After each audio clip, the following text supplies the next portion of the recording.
salaamaaleykum. waaleykum assalam wa rahmatullah. Leen ndokkeel ci programme bi di si kon. jërëjëf. di si kontaan di leen ñaanal yàlla. jërëjëf. seen programme bi neex na trop. jërëjëf. te yéen a ngi jàngal nit ñi. jërëjëf. alhamdulillah. lu bëree bëri.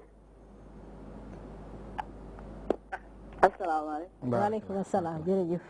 naan Adja Aïda buñ jëlaate ci aaya ba tey wax nañ ne jaam yàlla yi yu baax yi ñooy ñu mel noonu nga xam ne ñoom duñ fayu dañuy dal te loolu melokaan woo yàlla taggee jaam yàlla yooyu mu ngi ci ki or fekkee ne oram gi sàmm na ko tamatal ko yàlla taggaan ne ci aaya ba walladina yabituuna li rabbihim sujjadan wa qiyaama jaamam yu sell yooyu ñooy ñi nga xam ne dañuy fanaanee julli di sujjoot aka rukkoo jaam yàlla yi ñooy ñoo xam ne seen aada daa iman waxuñ weeru ko rek de ñoom dañuy saxoo julli guddi yi ñu jël ci line bi salaamaaleykum salaamaaleykum waaw dafa mel ni dafa tege bisimilah mu fa de salaamaaleykum moom jokko ñëw waaw bisimilah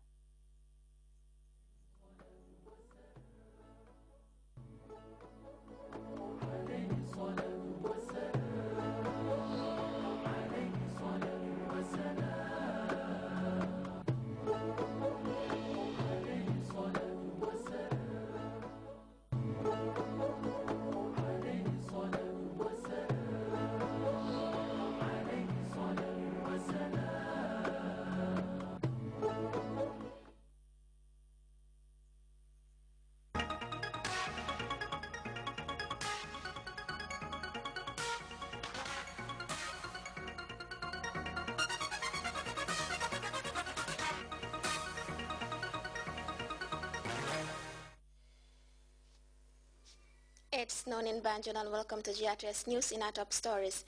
The new Qatari ambassador to the Gambia pledges to improve the already cordial ties between Doha and Banjul as he presents his credentials to President Jammeh. Trainers from the Police Academy, Immigration and the Armed Forces Training School received training on gender-based violence courtesy of the Female Lawyers Association of the Gambia. South Africans and people the world over celebrate Nelson Mandela Day as the former anti-apartheid icon turns 95, and a prominent figure in Mali's presidential race withdraws his candidacy, citing excessive interference by France for his decision. These and other stories coming ahead this half hour. I am Deku Mademba.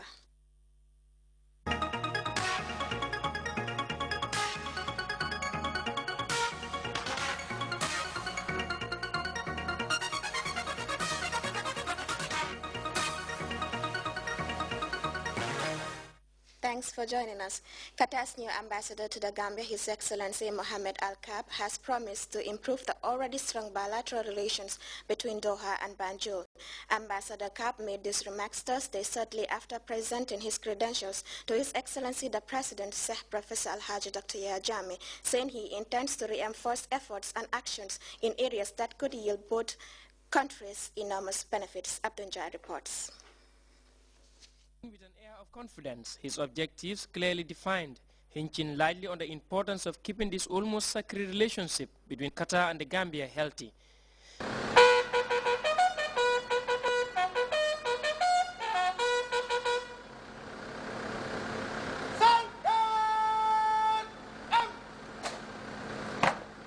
It is a relationship based on respect with leaders of both countries closely working together to enhance the future of Doha and Banjul. And this must have been clearly stated to Ambassador Muhammad, who was treated to a red carpet welcome, assuring him of a wonderful stay in the Gambia during his tenure.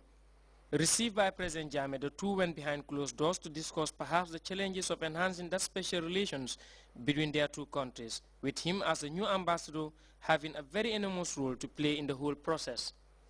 I met Mr. President and we talked about, first of all, the relationship between Qatar and the Republic of the Gambia. As you know, since 2004, that's when the embassy opened, Gambian embassy opened in Qatar, the relationship started to be stronger and stronger.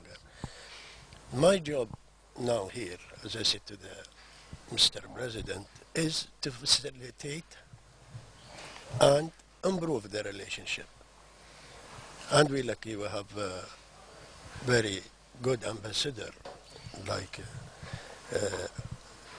ambassador we have. And I hope, the relationship between Qatar and the Republic of Gambia will be, you will see it soon. We have agreement, a lot of agreements already signed, and you will see them in the lot, inshallah. He followed up his introduction with a list of areas he is keen to engage his Gambian counterparts in the years ahead to help improve the relations that exist between the two countries. We will start with double taxation, because it's very important. And secondly, civil aviation, and mining, because Gambia is very rich of, so mining is very important also, we will. And these things are very important.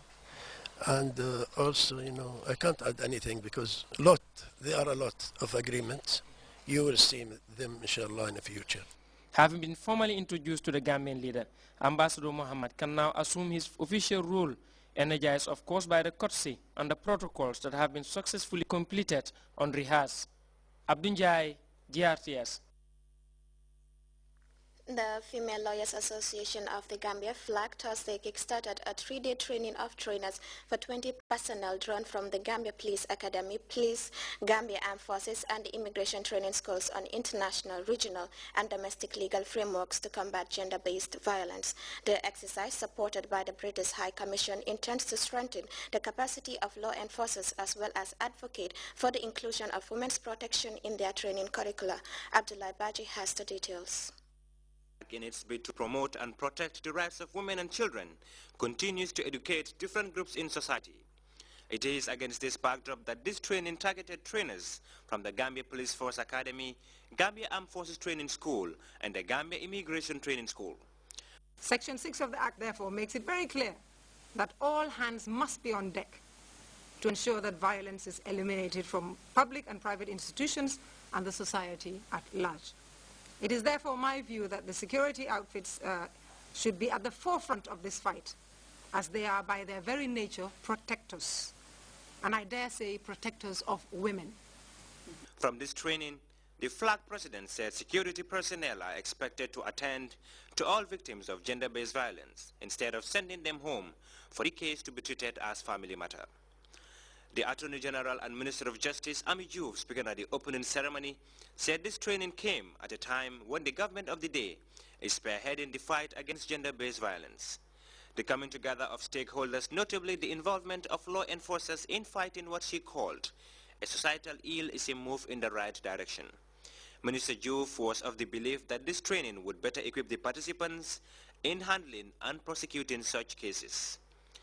Always bear at the forefront that you need to earn the confidence of the victims for them to have the courage to come forward and report abuse cases.